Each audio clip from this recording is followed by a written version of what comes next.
Good morning, ladies. This is Dr. Melissa Rich, and welcome to episode 31 of Taking Care of Your Temple podcast. I have an amazing guest here today, and I will introduce her in just a moment. But let me go through the things that I always go through when we start a podcast session. This podcast is designed to help women connect with God regularly and to use His grace, strength, power, wisdom, all the things, to help them improve their physical, mental, emotional, and spiritual health. There are 4 principles that I suggest that we use for these. One is to keep our focus on God. How easy is that to do? It is hard. You think it would be so simple. It's such a simple concept, but it can be hard because we get distracted. There's so many things going on. I feel like sometimes I have the attention span of a grasshopper. I'm just, all over the place. Next is to acknowledge that we are not enough on our own. I think when I was younger, this was harder for me. The older I've gotten, the more apparent it becomes. Yes. Yeah. That I am not smart enough, strong enough, attractive enough, whatever enough, that I need God's help. And the good news, as always, is that God is happy to provide that if we ask Him for it. He's not going to force it on us, but He will provide it. Next is to remember it is about progress, not perfection. I talked to a listener the other day, a lady who said she'd been listening to my podcast, and she said, that's the best thing that you say. Because she said, I beat myself up so much for trying to be perfect. So God does not require perfection, thank goodness. It's just about getting better. And then the last thing is working on consciously changing our thoughts. Y'all, the messages we give ourselves are so important. And there's so much research going on now that really determines that if we tell ourselves something often enough, we really tend to make it come true. It's that self-fulfilling prophecy. Some of y'all have heard of that. So if we have a lot of negative thoughts going on, we need to become aware of that, and we need to make an effort to change them. So the verse for this podcast is 1 Corinthians 3:16. Do you not know that you are God's temple and that God's Spirit dwells in you? And I just think that is so good for us to remember. We're not the whole temple by ourselves, but we are part of God's temple, of the body of Christ. And that's just an important thing to remind ourselves of. Okay, so I'm going to start off, as I always do, with a quick prayer, and then we will get into the meat of the podcast. Lord, I just want to thank you so much for giving me this vehicle, this platform, and allowing me to put information out there, Lord, to help people just improve their lives. Thank you that Lydia is here today. Thank you so much for the ministry that she is involved in. I mean, talk about changing lives. It is such an important one. And I just ask that you will bless this podcast and the people who are listening to it and help us to please you with the things that we do. Okay, so Lydia Tate is it director? Is that your title? Executive director. Yeah. Executive director of an organization here in Waco called CWJC, Christian Women's Job Corps. And when I started researching this, Lydia and I met through, Women of Waco, a professional female networking organization. I've talked about it before. And when I started researching CWJC, I thought it was just a one thing here in Waco. Yeah. I was surprised to find out that it wasn't. And we'll get to that in a minute. But tell us a little bit about yourself, your family, your background, and how did you end up here at CWJC?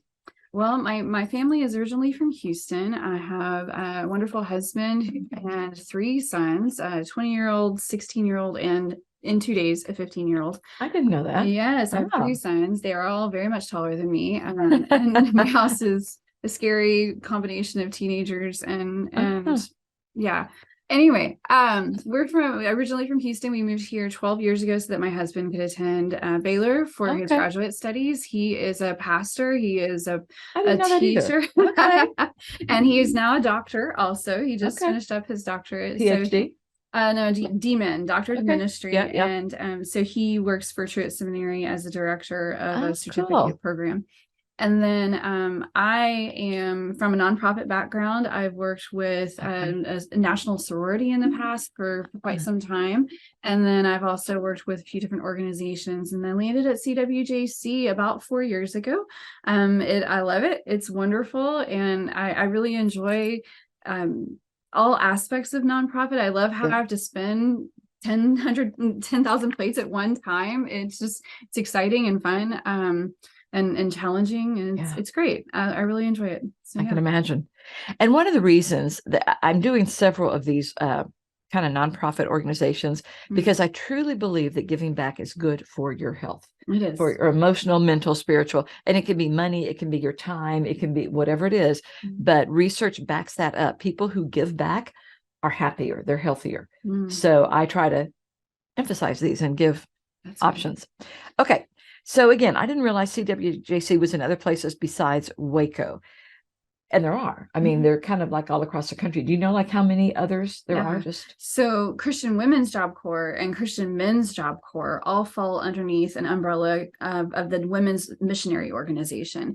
And there are 40 chapters in Texas of CWJC and CMJC, and there's 164 nationally. Wow. So we, if you do that quick math, Texas has the most chapters. Yeah, you know, we do everything bigger and better. There you Texas, go. There you go. Somehow, not really. But yeah, so there's 40 here and 164 nationally. Yeah. Oh, that's pretty good. And you mentioned WMU, the Women's Mission Union.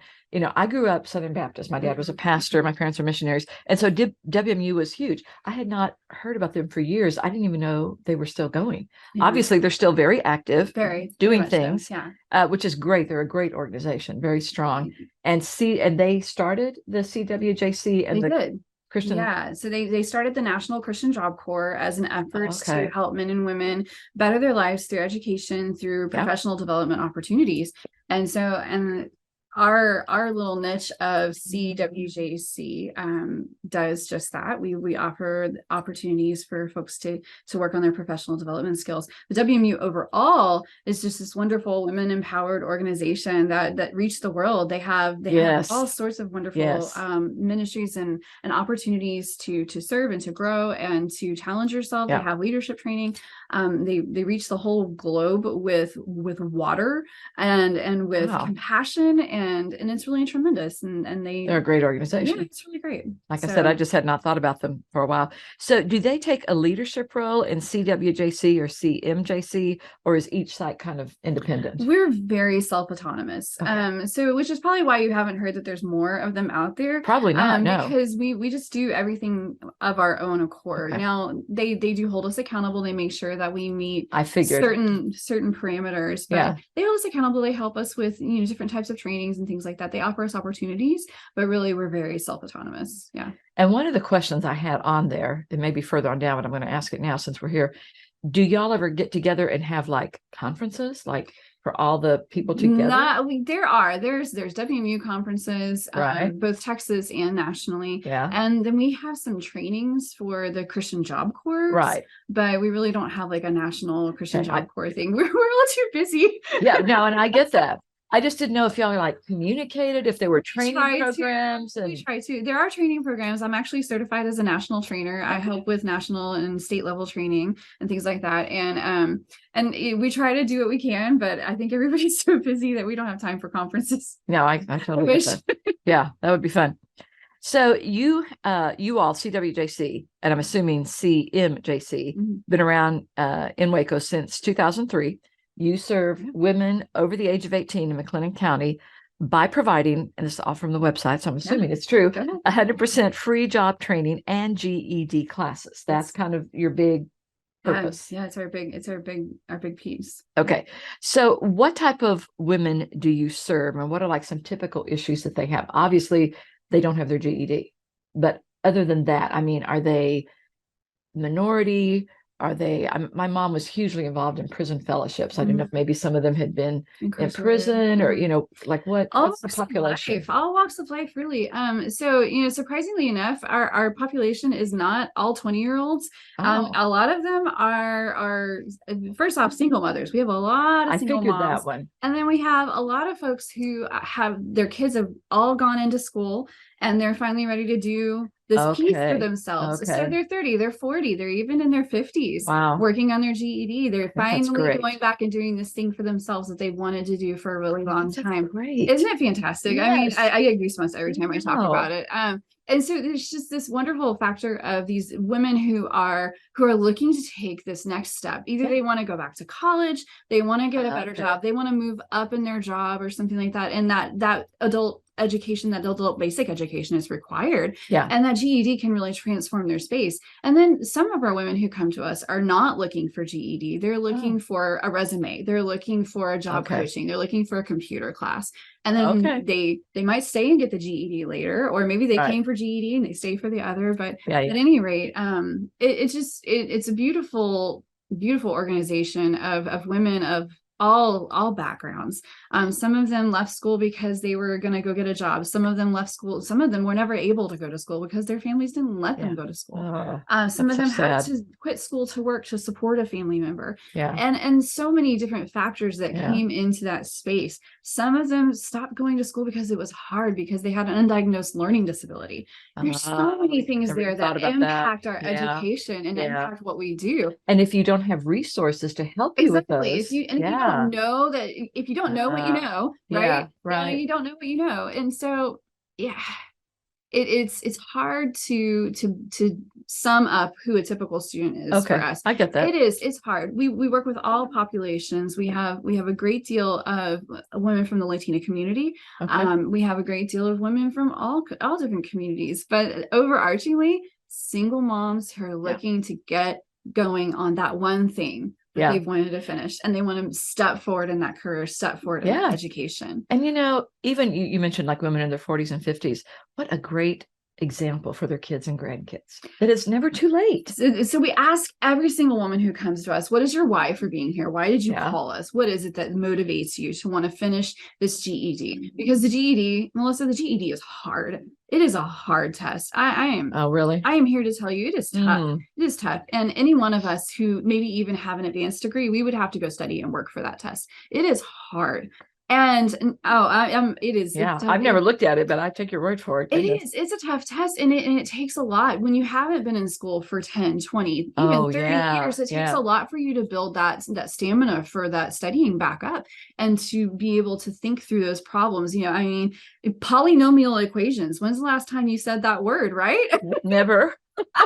Ever. I don't want to. No. I don't want to. Or looking at the outline of the government in our social studies class, or trying to figure out what your measurements are for quartz meters and all these other things for the science classes. And writing a great essay. What does that look like if you're struggling with your reading skills your whole life? What does a great essay look like, so that you can get that part of the language done? So it's a hard space, but overwhelmingly, and to answer your question, overwhelmingly, our women are coming in because they want to show their kids that education is accomplishable. It matters. And it matters. And it impacts their future and their families in a deep, deep way. And I have to think, especially if this is something that, they're in their 30s or 40s or 50s, that they have got to feel this sense of pride and accomplishment, and it's got to be empowering for them. Very empowering. Yeah, our tagline is nurturing women, transforming lives, but equipping and empowering is what we do. Yeah. And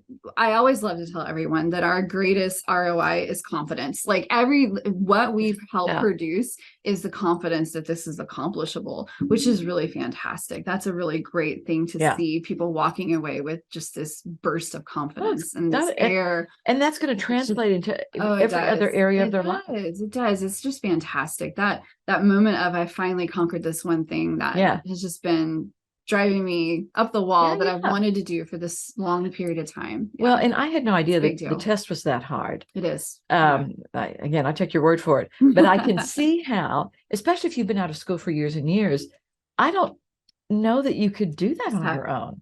I think that you would almost have to have some guidance and some support systems, and, to keep you motivated and encouraged and on the right track, because it's a lot of times be like, I wouldn't even know what to study.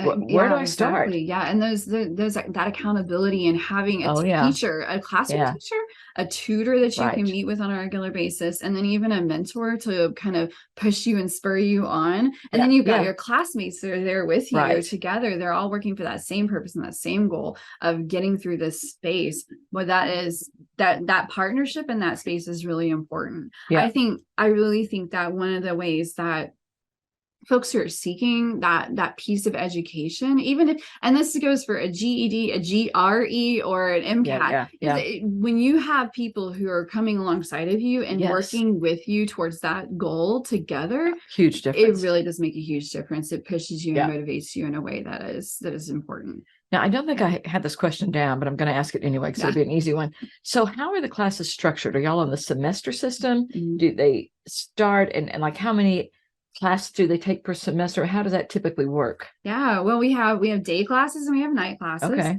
And then we do those for about 2 to 3 hours in the day and 2 to 3 hours at night. And any person can choose whether they're going to day or night. And then we have classroom lessons for their science, social studies, math, and language arts. They go to math twice a week and they go to all the other classes once a week. Okay. Because math is tough. Yeah. And that's the hardest part, is conquering that math. I think for most people, that math really is the hang up. So they go to math twice a week, and then they have opportunities to tutor with our private tutors at any point during the week as well. And so we schedule that out and help them work through that. And then in addition to those the GED subject classes, there's also a personal development group that we host that helps folks talk through things like anxiety, grief, depression, how to manage, daily life stuff. And then we have special speakers that come in, folks from like Unbound or from the Family Abuse Center to talk about toxic relationships or how to guard yourself against predators or guard your children against predators, things like that. So just those personal development topics that can be really interesting and help garner community. Because our one thing is like, how do we garner community? We have a Bible study that everyone can attend if they wish to. So getting that accountability and those measurements together that help folks feel like they have partners in their journey, in their education journey, really helps. So investing in that community of that personal development group and that Bible study just really drives forward that community. So they start. So about how many classes? Sorry. That's okay. So we have about 13 weeks of classes in the fall, 13 weeks of classes in the spring. We have a graduation at the end of each semester. Cap and gown, the whole 9 yards. Oh yeah. Across the stage. Yeah. They've earned it. I know, right? And then we have a full service testing center as well, where they can test on site and take those GED tests in our space where they're already used to. I was going to say that would be so much more comfortable, so much less anxiety inducing. Yes.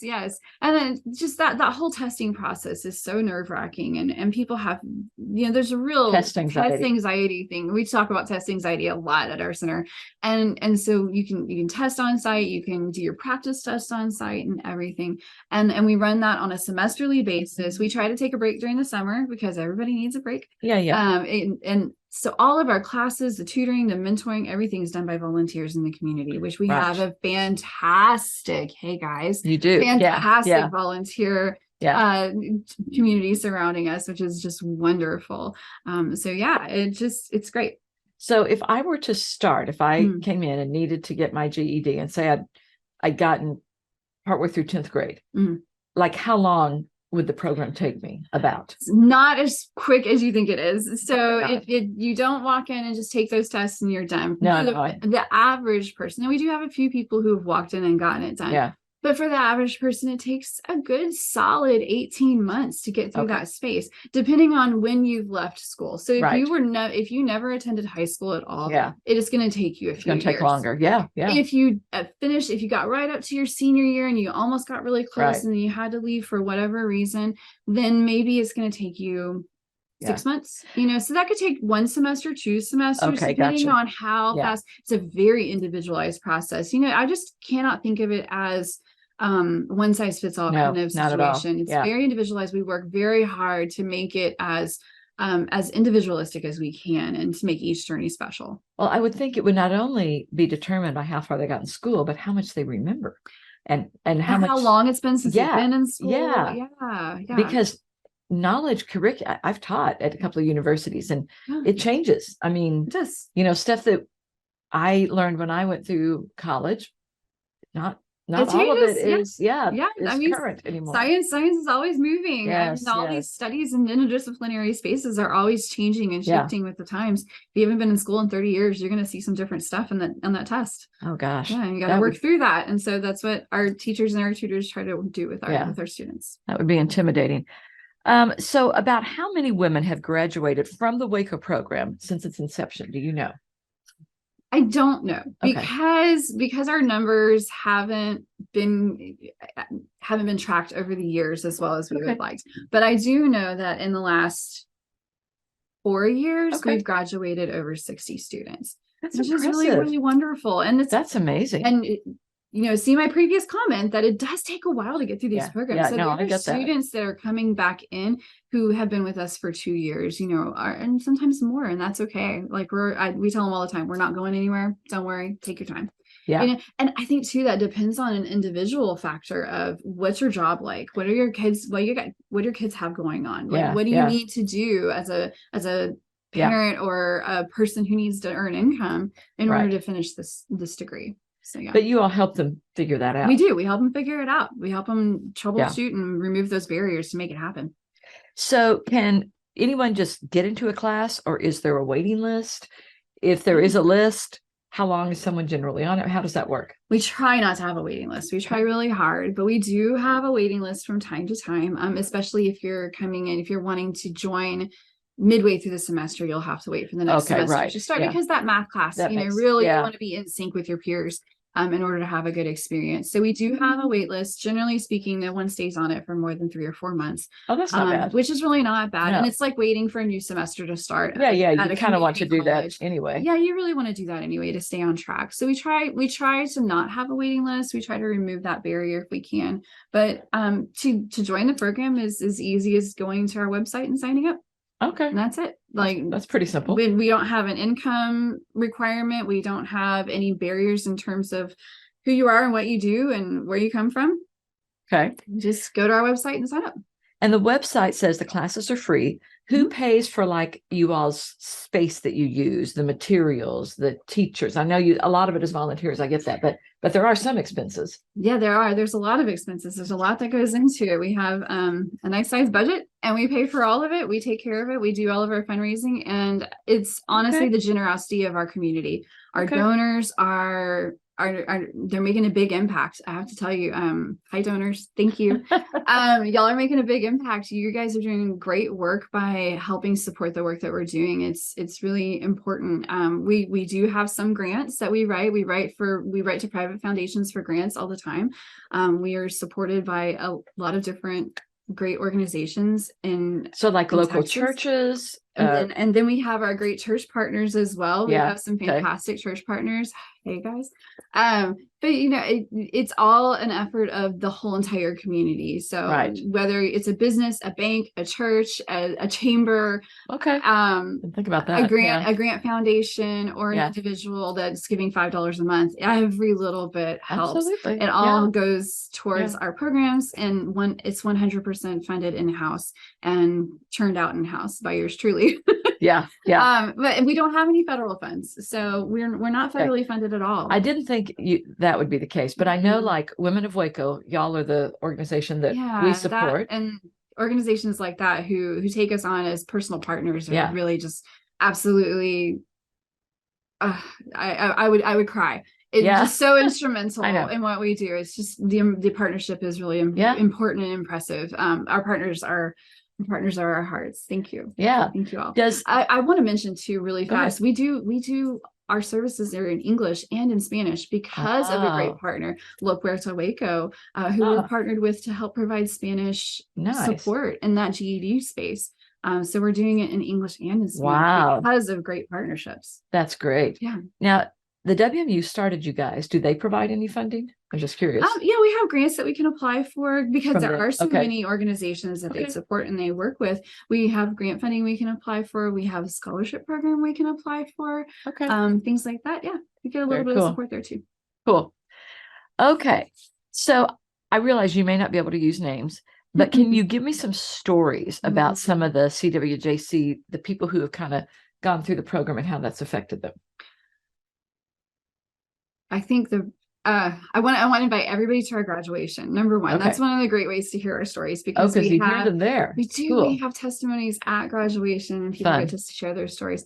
I love our stories. So many wonderful things have happened over the last for these many years I've been there.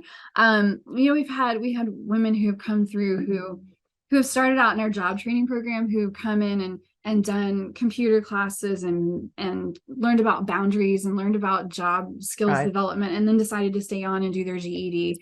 And which is great.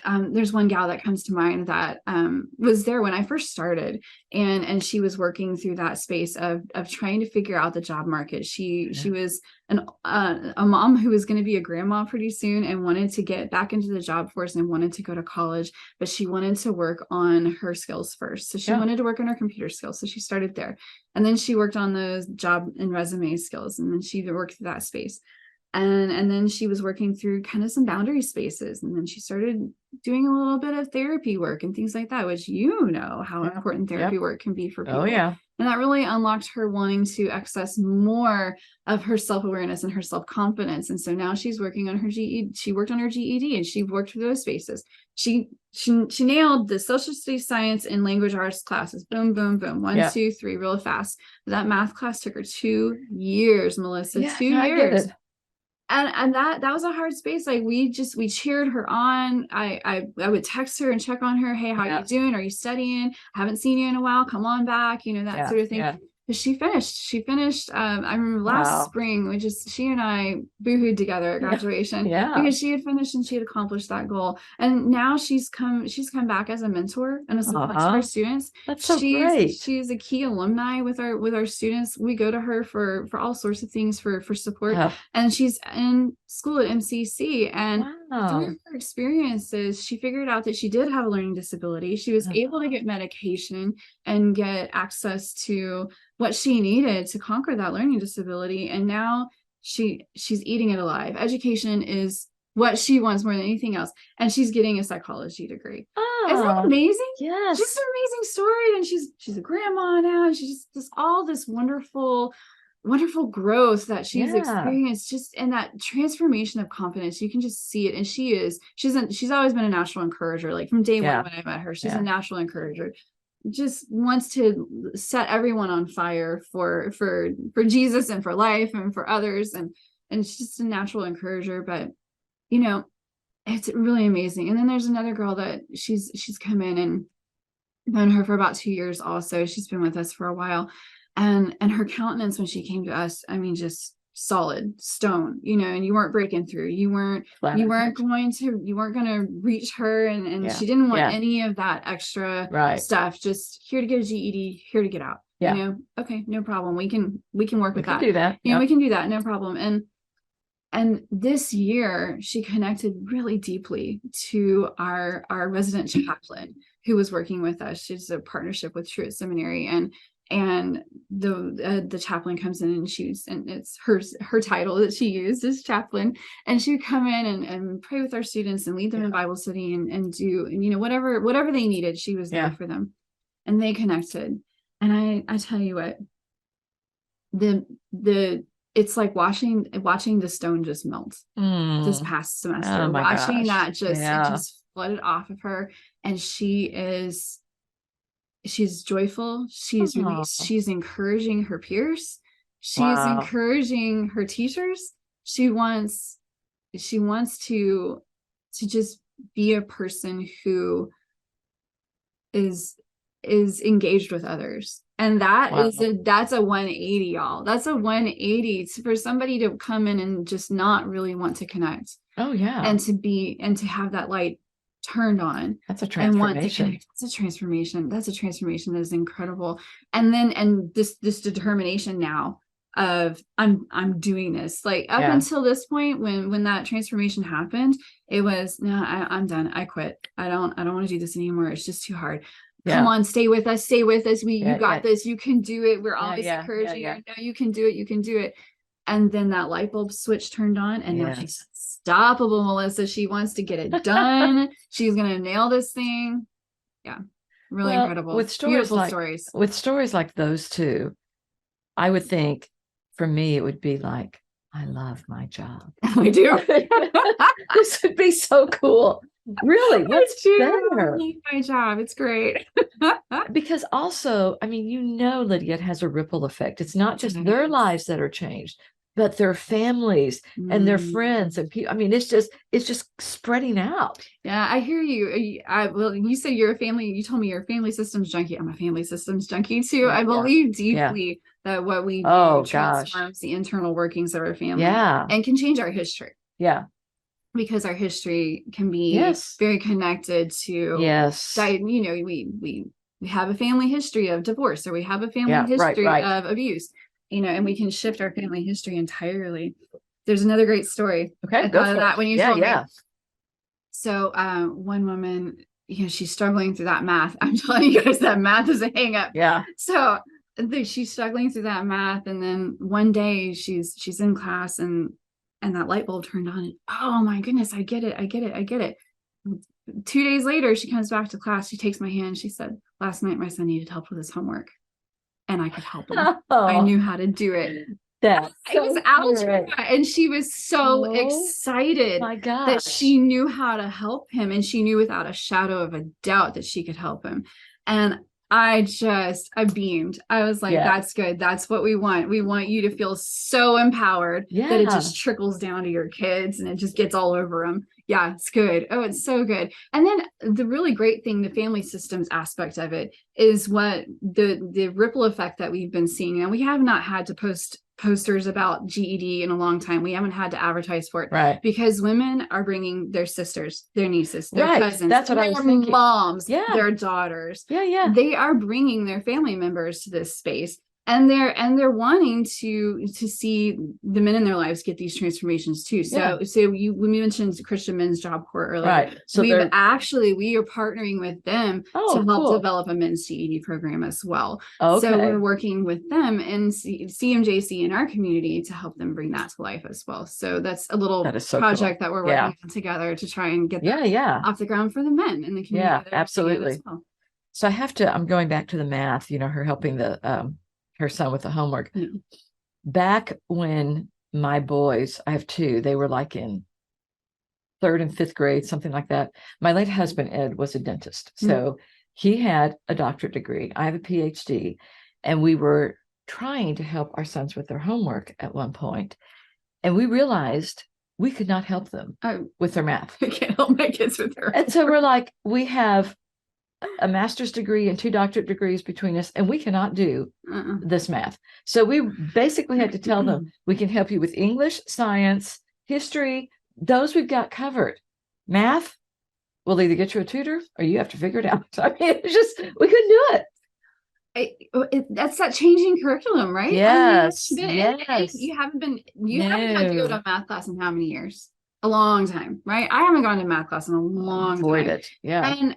And it is hard. You sit down with your kids at night to try and help them with their homework. And my kids are taking Algebra 2 pre-cal and all these. I don't even want to talk about what my college student takes. He's a math whiz. But, it's just, you try to help them. You try to help them find the answers, but it's hard. Other than going to Dr. Google and trying to figure it out on Dr. Google, it's tough. And it's hard. And the more you engage that part of yourself, the easier it becomes, right? So in that math class, engaging with your peers, engaging with that teacher, and trying to get that muscle working again, for that math muscle to working again, is a tough thing to do, which is why it does take longer to conquer that math test.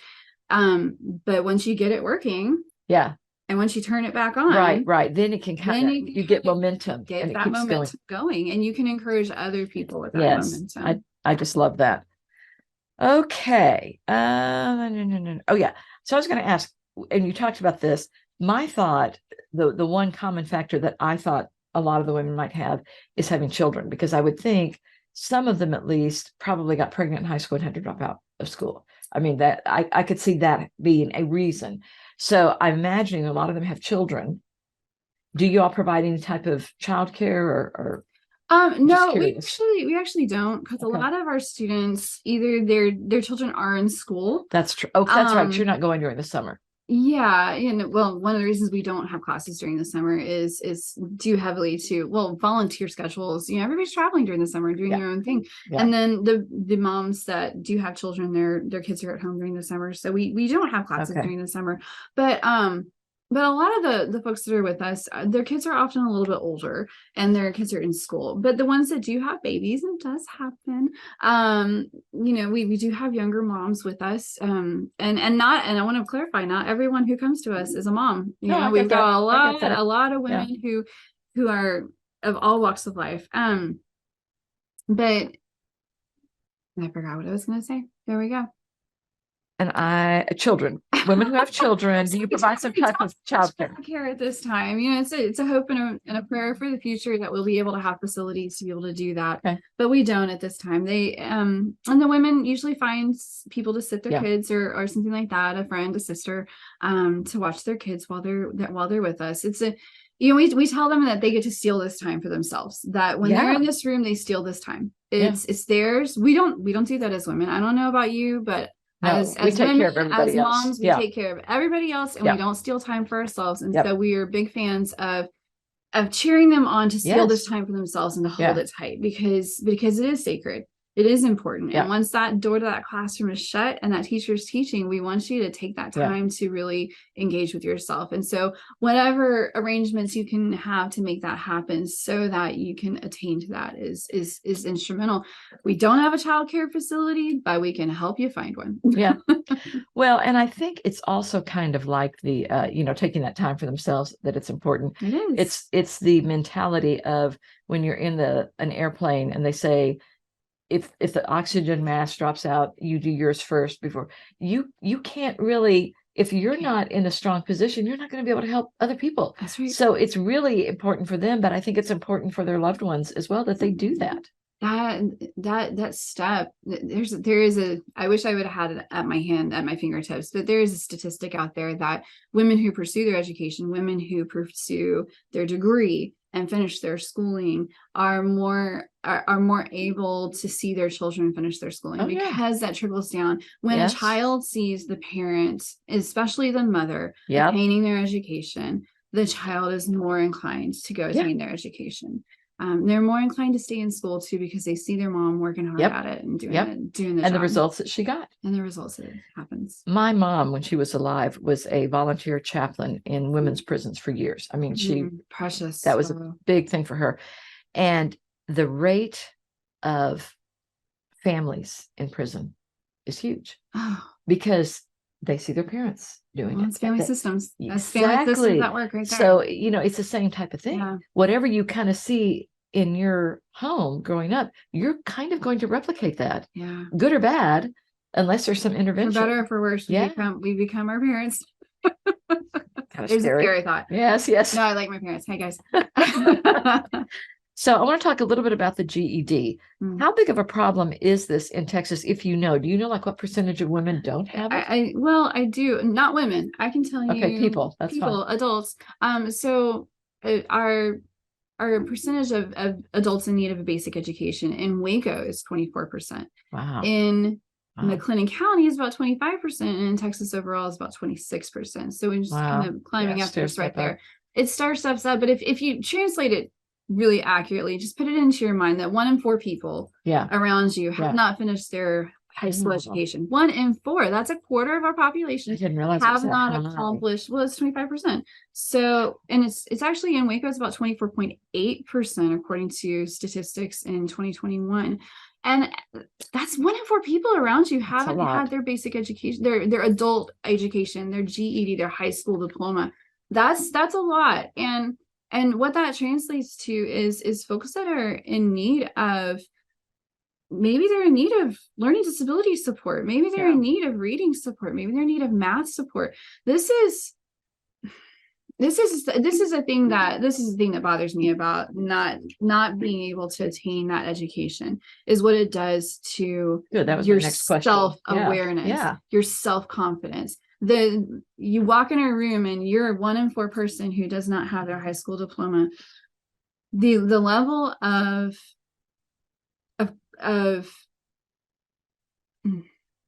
judgment you feel from others once they know it, what you go through emotionally and mentally. Yeah. What you feel. And then I hear this from our women that I have felt judged for not having my education my whole entire life. I have felt like I am less than my whole entire life.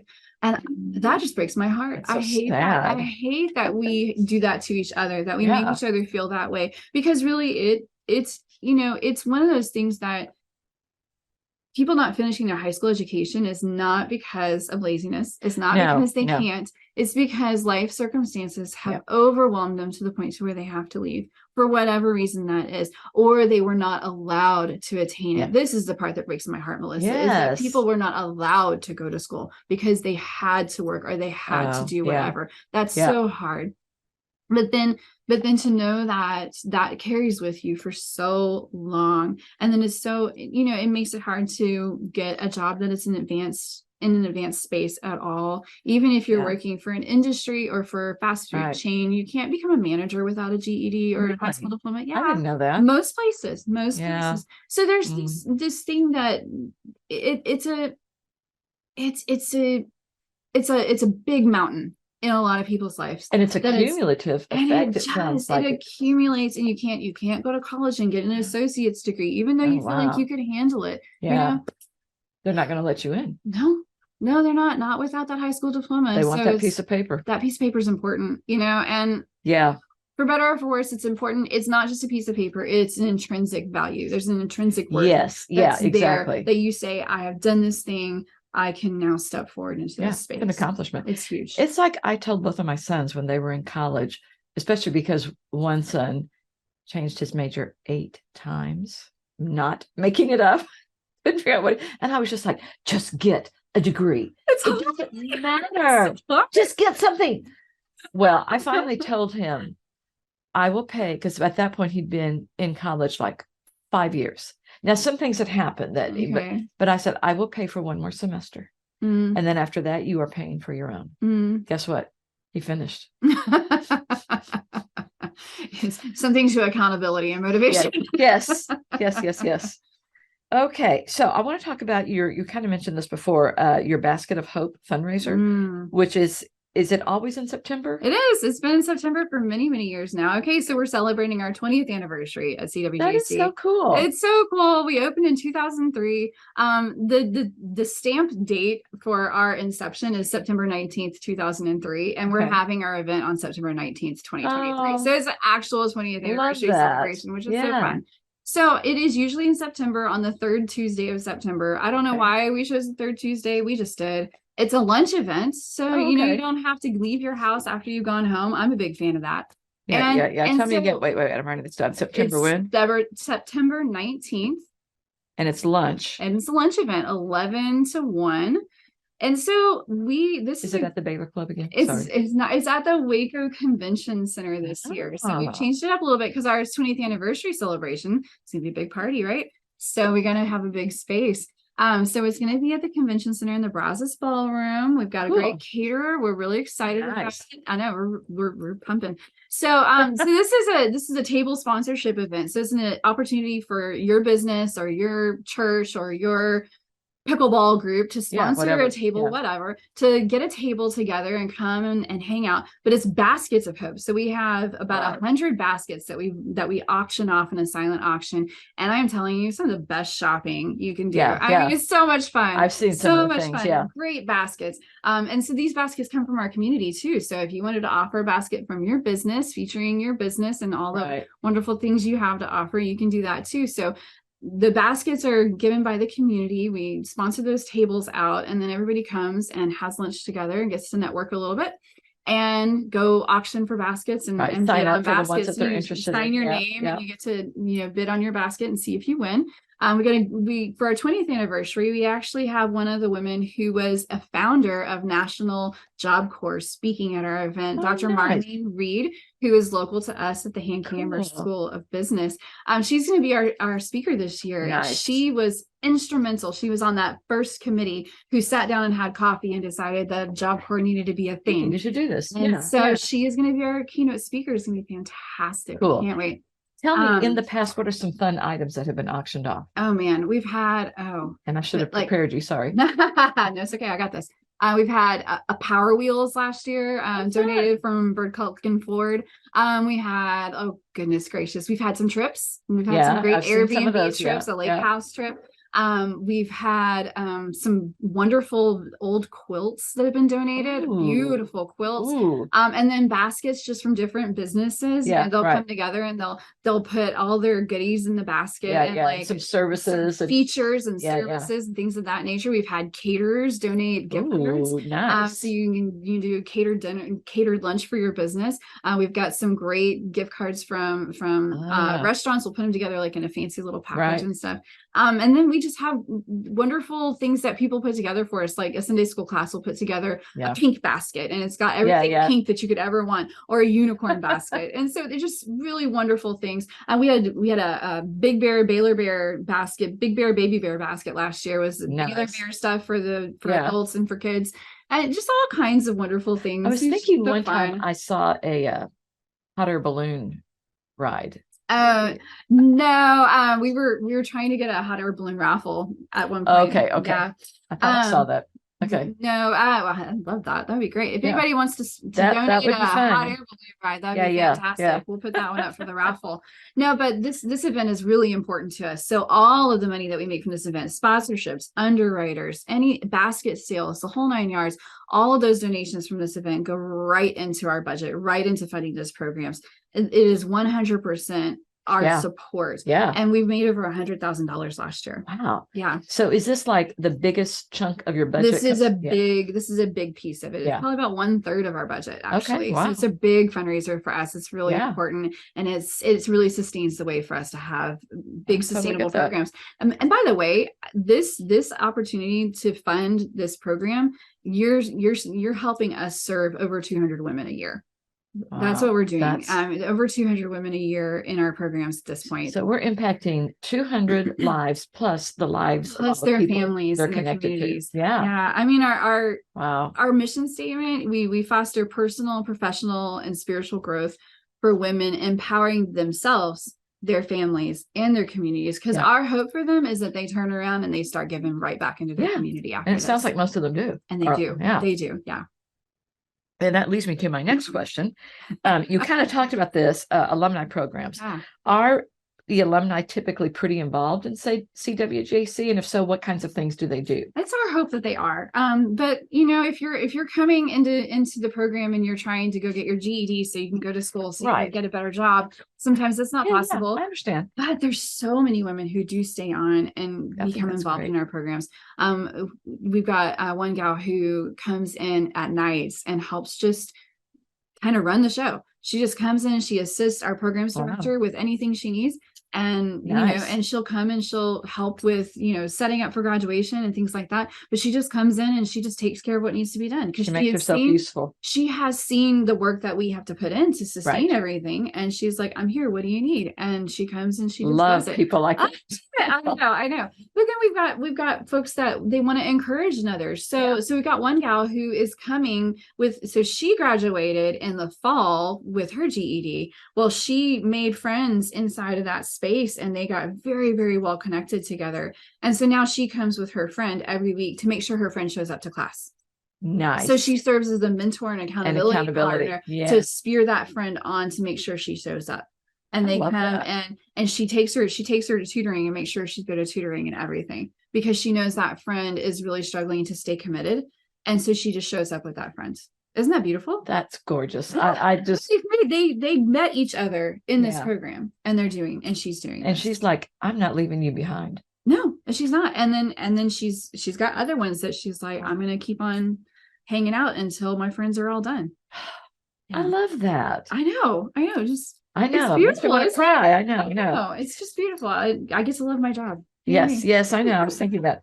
So a couple more questions. You mentioned volunteers. You got a lot of volunteers, and they help teach classes. What other kinds of things do volunteers do? Well, teaching. We need a lot of teachers. We're actually looking for some computer teachers right now. Hello. Not we me. need a lot of tutors. We always have people that want to tutor with a private tutor, and those time slots are limited. And so tutoring any subject, computer tutors is a big one. Resume coaching tutors, I love those. Anybody who feels really confident about helping make resumes, we could really use you. Tutors for math, science, social studies, and language arts, and writing tutors. Those are important too. Then we have mentors. We have mentors that come alongside of our students and text them, how you doing today? How's your studies going? Checking in with them. Every once in a while we'll have everybody come up and have mentor lunch, and mentors and mentees and eat lunch together. Bring your own lunch situation. Or we have meals. And we have, speaking of meals, we have meal providers as volunteers. So we like to feed everybody because I mean, every day or just sometimes? On a regular basis, we like to feed everybody as much as we can because studying is a really hungry thing. Tell me. Trying to study and learn makes you really hungry. You burn a lot of calories. Yes. And so we go through a lot of coffee and a lot of snacks, and we love to provide meals when we can. So we try to organize that as well. So we have meals that we need to be able to shepherd and deliver, and snacks that need to be provided. And then we have folks that come alongside of us in the fundraising space. So helping us organize our big events. We've got a lot of volunteers that help with that. There's a lot of spaces that we could use folks. If anything from office help to teaching, there's a lot of spaces. There's a need. One of my favorite pieces is just the way that our volunteers fit in. Retired educators who miss the classroom, and they can come in, they can just teach, and that's it. Just great. Teach. Yeah. Just come in and offer their gift, and they love it. Nice. It's just beautiful. And then tutors who they don't want to commit to teaching, but they'll commit to that 1 hour of just working one-on-one with a student. And then we have folks like we have one volunteer who's been with us for quite a few years now. She comes and she just sits in study hall and she just waits. And she sits and she reads and she just waits for students to need her. And it's one of the most peaceful presences that we could possibly have. Oh, yeah. Because she is just, if a student needs her, she is there. And that's it. And then when they show up, it is comforting. Like, she is always there, and it's just beautiful. And she's been doing that for about 2 years. Wow. Every Tuesday and Thursday morning, just sitting with us for 2 hours in study hall, waiting for a woman who needs her help with language arts, science, or social studies, because those are all reading-based tests. They're mostly reading comprehension-based, right? And so you work through those spaces just in a reading comprehension way. So she sits and she reads her Bible and she reads her books and she studies and she just waits for that student to show up. I love that.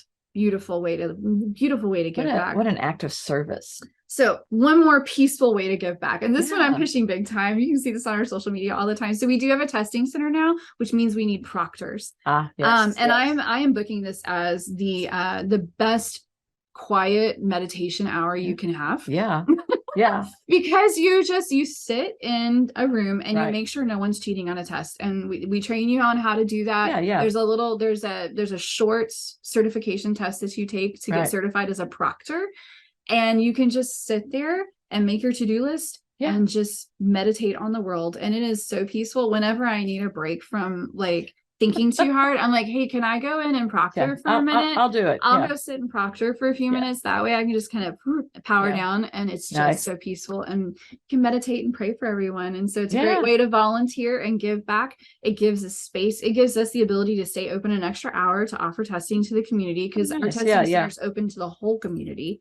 Oh, I didn't know everyone. That. Not just our students, but everyone who needs a professional certified test. So computer, software, engineering, things I don't understand, computer securities, teaching certifications, social work certifications, real estate licensure tests, anything that Pearson certified test offers, we can offer that inside of our facility. So it's open to the public. So any proctor that comes and helps us out enables us to stay open an extra hour and provides quiet, safe, affordable testing for people in the community. That's great.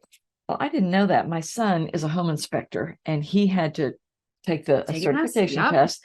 And I don't think he knew that y'all were there. And I have to say, in his favor, he took that test 5 times before he passed it. There you go. But he did not give up. I mean, he kept going. He's like, he was determined. Grit, determination. Yes.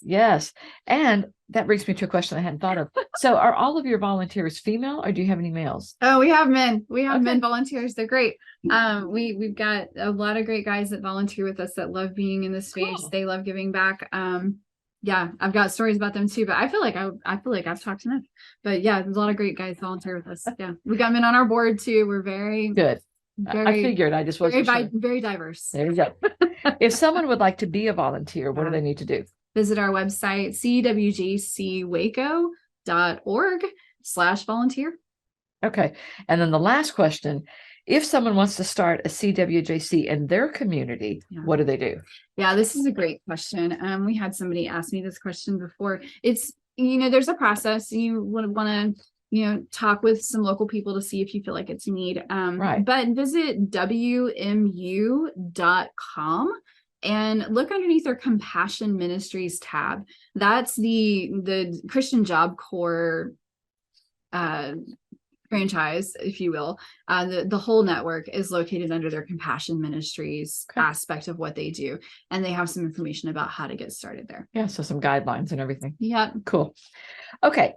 If people want to contact you, just cwjc.waco.org. CWJC, so like Christian Women's Job Corps, cwjcwaco.org. That's our website. Everything you need to know is right there on our website, including how to volunteer, how to enroll for classes, how to become a donor and a partner. All of that is right there. Yeah. Cool. Or follow us on socials, Facebook, Instagram, TikTok, and Twitter. Do you do the social media posting? Just curious. I do. Not my favorite thing. I do all of it. Okay. See, you need to get one of the graduates who's good at that. Oh yeah, no. Or a volunteer. Or a volunteer. Anybody, come on. Yeah. You let them do it. Don't let anybody do anything. Okay. So I don't have a fun fact about Waco today. I forgot until Lydia and I got started. Can I be your fun fact? Sure, go for it. CWJC is here in Waco. Woo. There we go. And they do an awesome job, y'all. They really do. Okay, so along with this podcast and Waco Hypnosis Center, I'm available for public speaking. If you are interested in having me for an event, you can contact me through my website at www.drmelissarich.com, or you can email me at info@drmelissarich.com. And y'all, if you like the podcast, would love for you to do one of the following: write me a review, like the episode, or share it. That would be absolutely amazing. Lydia, you were awesome, as always. Thanks for having me. Oh, thank you so much for being here. Enjoyed it. And ladies, we will see you next time. Bye.